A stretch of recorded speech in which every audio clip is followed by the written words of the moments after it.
Pembelajaran itu ada bagian-bagian tumbuhan, itu ada bagian-bagian bunga. Ketika Tiang ngajak anak-anak di kelas mengamati bagian bunga, itu pembelajarannya masih biasa, ya. Tetapi ketika Tiang sudah menyampaikan, anak-anak, sekarang coba anak-anak mengamati bunga yang ada di luar. Nah, baru di luar belum selesai Tiang ngomong, dia sudah bersorak, yeay. Nah, ketika dia diajak keluar, itu anak-anak itu akan merasa menyatu dengan lingkungannya.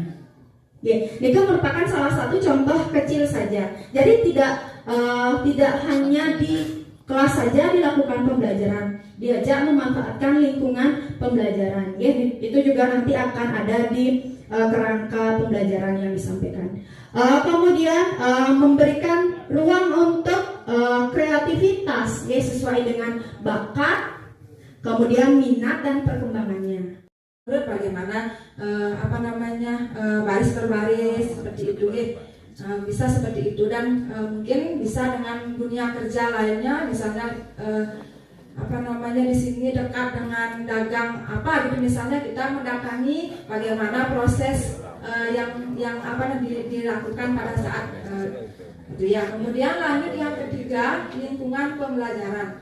Nah, lingkungan pembelajaran menekankan integrasi antara ruang fisik, ruang virtual, dan budaya belajar untuk mendukung pembelajaran mendalam. Jadi kita di sini menciptakan lingkungan belajar yang aman, nyaman bagi peserta didik. Ya, jangan membuat peserta didik merasa tertekan gitu misalnya.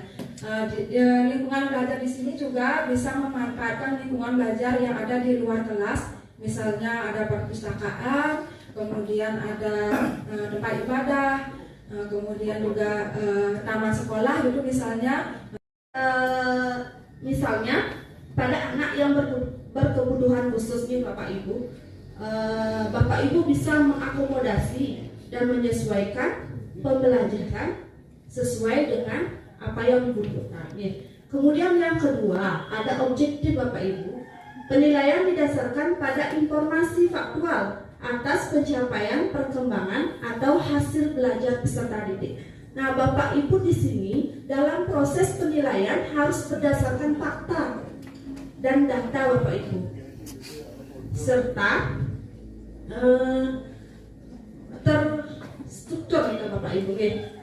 Nah, contohnya ketika Bapak Ibu memberikan tes pilihan ganda kepada peserta didik, ketika Bapak Ibu memeriksa hasil tes tersebut, Bapak Ibu harus mengacu kepada kunci jawaban yang Bapak Ibu